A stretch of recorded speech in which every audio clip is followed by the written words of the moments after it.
اگلا سوال کر لیں. جی جزاکم اللہ خیر علی بھائی. دوسرا سوال جو میرا یہی ہے نا کہ مزارات کے متعلق ہے کہ اکثر ہمارے گھروں میں اور لوگ جو ہیں عوام الناس وہ یہی سوال کرتی ہے کہ جو مزار والے لوگ ہیں جو مطلب جن کی مزار بنے ہوئے ہیں کہ جن کی قبریں پکی ہوئی ہیں یہ اصل میں نیک تھے اور نہ ہی ان کی تعلیمات تھی کہ ہمیں پوجیں یا پھر ہماری عبادت کریں نعوذ باللہ من ذالک. اور یہ لوگ کہتے ہیں جو ہمارے کہتے ہیں سو کالڈ کے نارمل لوگ جو عام انسان ہیں وہ کہتے ہیں کہ ان کی تو کوئی تعلیمات ہے ہی نہیں. اگر ہم جیسے کہ ڈاکٹر اسرار رحمہ اللہ تعالیٰ کی تعلیمات تھی کہ انہوں نے قرآن کا علم ہمیں بتایا, ہمیں آج دیکھنے کو ملتا ہے کہ ان کی بھی قبر پکی نہیں ہے. لیکن ہمیں یہ دیکھنے کو ملتا ہے کہ ان مزاروں پر ان جیسے جو بزرگان دین تھے جنہوں نے انڈیا میں سو کالڈ کے دین پھیلایا ہے اور ان کی قبریں تو پکی ہیں, وہ رسول اللہ صلی اللہ علیہ وسلم کے قول کو ان کے فعل کے مطابق الٹ کام کرتے ہیں. تو یہ کیا واقعی میں نیک لوگ تھے یا ان کی واقعی میں تعلیمات ہیں کہ مزار بنانے تھے انہوں نے؟ ہاں جی, دیکھیں جہاں تک قبروں کو پکا کرنے کا مسئلہ ہے نا, وہ صحیح مسلم میں واضح حدیث ہے 2245. میں تمہیں منع کرتا ہوں قبروں کو پکا کرنے سے, قبروں پر عمارت بنانے سے اور قبروں پر بیٹھنے سے. وہ تو بالکل واضح حدیث ہے, اس کے اوپر میری تفصیلی ویڈیوز ریکارڈ ہیں گنبد خضرا کے حوالے سے بھی کہ یہ بدعت جو ہے 650 سال بعد کی گئی. اور یہ ایک مملوک سلطنت کا ایک بادشاہ تھا ایوبی ڈائنسٹی سے, اس نے یہ حرکت کی تھی اور اس وقت لوگوں نے اسے برا ہی سمجھا تھا کہ 650 سال مسلمانوں نے یہ گستاخی نہیں کی. بہرحال یہ الگ سے ایک ٹاپک ہے. اب رہا کہ جن لوگوں کی قبروں کے اوپر مزارات بنے ہوئے تو یہ چیز کنفرم تو نہیں کہی جا سکتی کہ وہ مزارات کے ماننے والے تھے یا نہیں تھے, کیونکہ امام بخاری امام مسلم تو مزارات کے ماننے والے نہیں تھے, تو مزار تو ان کے بھی بن گئے ہوئے ہیں.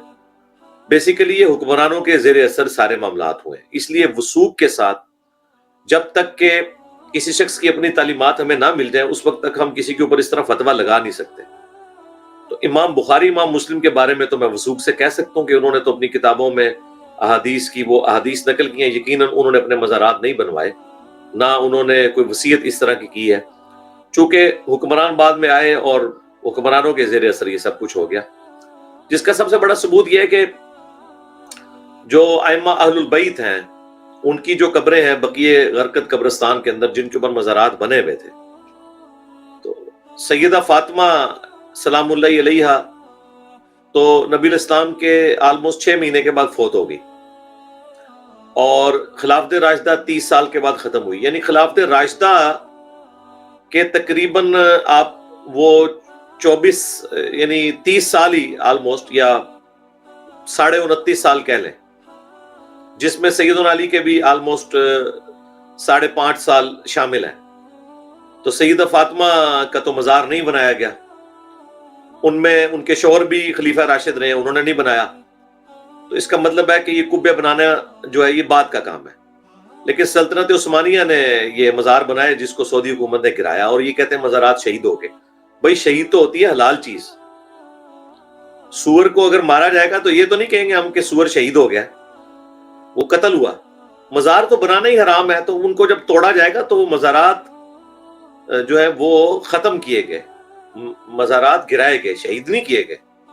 شہید تو حلال چیز ہوتی ہے, حرام چیز تو نہیں شہید ہوتی. تو مولا علی نے کیوں نہیں سیدہ فاطمہ کا قبہ بنوا دیا؟ تو انہوں نے تو نہیں بنوایا. تو یہ تو بنے 1517 میں, آج چل رہا ہے 4 جنوری 2024. 1517 سے 1917 تک 400 سال تک سلطنت عثمانیہ کی حکومت رہی ہے. یہ باقی سارے مزارات انہوں نے بنوائے ہیں جس کو سعودی حکومت نے ختم کیا. تو اب وہ مزارات انہوں نے اہل البیت کی قبروں پہ بنائے ہوئے تھے. حضرت عثمان غنی رضی اللہ تعالیٰ عنہ کی قبر کے اوپر بہت بڑا مزار بنایا ہوا تھا جو توڑا سعودی حکومت نے. امہات المومنین کے مزارات تھے وہ توڑے انہوں نے. سیدہ فاطمہ اور امام حسن علیہ السلام, امام زین العابدین علیہ السلام, امام محمد باقر علیہ السلام اور امام جعفر صادق علیہ السلام, ان ساروں کی قبریں ایک جگہ کٹھی تھی اور ان کے اوپر ایک بہت بڑا قبہ بنا ہوا تھا جس کی اوریجنل کیمرے کی کھینچی ہوئی تصویر بھی اس وقت نیٹ کے اوپر موجود ہے. ہم نے کئی ویڈیوز میں ڈسپلے کی ہے. اس زمانے میں کسی نے کیمرے سے بلیک اینڈ وائٹ وہ تصویر کھینچی تھی. تو اب ظاہر ہے یہ مزارات انہوں نے تو نہیں بنوائے تھے, بعد کے لوگوں نے بنائے. جو کام بعد میں ہوا ہے اس کو توڑنا تو ایک ثواب کا کام تھا, قبریں تو ان کی ویسے ہی تھیں جیسے ہوا کرتی تھیں. خود مولا علی علیہ السلام نے صحیح مسلم میں آتا ہے, انہوں نے اپنے دور خلافت میں ابو حیاج اسدی سے کہا کہ میں تمہیں اسی کام پر معمول نہ کروں جو رسول اللہ نے میری ڈیوٹی لگائی تھی, کہ میں کوئی اونچی قبر دیکھوں یا کوئی تصویر دیکھوں تو اسے مٹا کے زمین کے برابر کر دوں. ہمارے یہ جو صوفی حضرات ہیں بریلوی اور دیوبندی کہتے ہیں اس سے مراد جو ہے وہ کافروں کی قبریں ہیں, حالانکہ ایسا نہیں ہے. امام مسلم رحمۃ اللہ علیہ نے بڑی ہوشیاری کی ہے, سمجھداری کی ہے. اس حدیث سے ایک حدیث پہلے وہ لے کے آئے, فضالہ بن عبید کی حدیث کے جب وہ جہاد کے لیے جا رہے تھے تو روم کا ایک رومن امپائر کا شہر تھا روڈس, آج بھی روڈس ایک جگہ ہے, وہاں پہ جب ان کا ایک ساتھی فوت ہوا تو انہوں نے قبر زمین کے برابر کروائی اور کہا رسول اللہ میں حکم دیتے تھے کہ ہم زمین کے برابر قبر کو بنائیں. تو وہ تو ایک صحابی کی قبر تھی, یا کم از کم تابعی کی قبر تو تھی. البتہ ایک بالشت آپ قبر اونچی رکھ سکتے ہیں, وہ بخاری میں موجود ہے کہ نبی الاسلام کی قبر مبارک جو ہے وہ اونٹ کی کوہان جتنی اونچی تھی. ایون آپ کے انڈیا کے اندر احمد بریلوی صاحب کی قبر بھی اتنی ہے, انہوں نے وصیت کی تھی میری قبر اونچی نہیں بنانی.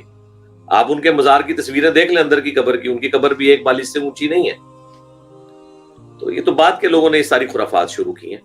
تو اس لیے ہم وثوق کے ساتھ کسی بزرگ کو بلیم نہیں کر سکتے جب تک کہ بزرگ کی تعلیمات نہ مل جائیں. جن کی تعلیمات ملتی ہیں ان کو آپ ڈنکے کی چوٹ پہ کہہ سکتے ہیں کہ یہ انہوں نے اس طرح کی وصیت کی ہوگی. رہا ڈاکٹر اسرار صاحب کی قبر کا پکا نہ ہونا, تو ظاہر ہے کہ ان کی قبر کے کسٹوڈین بعد میں موجود ہے نا. امام بخاری امام مسلم کے کسٹوڈین کو اس طریقے سے نہیں نہ چلے کہ جو ان کی قبر کی دیکھ بھال کرتے اور وہ بعد میں حکمرانوں کو روک سکتے یا اس طرح کو کرنے سے روک سکتے, تو ادروائز یہ کام نہ ہوتا وہاں پہ. بعد میں آگے تو کئی حکمران آئے, وہ قابض ہوئے, انہوں نے اپنی مرضی سے, جنہوں نے صحابہ کرام کی قبروں کو نہیں چھوڑا, مزار بنا دیے ان کے اوپر, تو امام بخاری امام مسلم تو صحابہ کرام کے مقابلے میں تو شاہی کو نہیں نا, ان کی قبروں کے ساتھ بھی انہوں نے یہی سلوک کرنا تھا. تو البتہ ڈاکٹر اسرار صاحب کی جماعت چونکہ پیچھے ہے, ان کی اولاد ہے, کسٹوڈین ہے, اس لیے ان کی قبر اس طریقے سے جو ہے وہ سادہ ہی ہے, ان لوگوں کے ہتھے نہیں چڑھی. خیر انہوں نے ڈاکٹر اسرار صاحب کی قبر ہی کھیڑ دینی تھی, یہ تو اتنے ان سے دشمنی کرتے ہیں. مجھے خود ڈاکٹر اسرار صاحب کے بیٹے نے بتایا کہ انہوں نے قبر کے اوپر کتنے دن پہرا دیا ہے, کیونکہ خطرہ تھا کہ ان کی قبر سے لاش کو نکالیں گے. ان تک یہ بات پہنچی تھی, کیونکہ یہ بڑے خبیث قسم کے لوگ ہیں جو قرآن کے دشمن ہیں. ان سے خطرہ تو رہتا ہے کہ وہ اس طریقے سے لاش کی بے حرمتی کرنے کی کوشش کریں. تو وہ کہتے ہیں ہمارے ساتھی شفٹوں میں باقاعدہ قبر کے اوپر پہرا دیتے تھے, پھر جب بات پرانی ہوگی تو پھر معاملہ یعنی ختم ہو گیا. تو اس طرح کے معاملات بھی ہو جایا کرتے ہیں. ٹھیک ہو گیا جی راہل بھائی, آپ کے دونوں سوال ہو گئے. فی امان اللہ. فی امان اللہ. اللہ حافظ.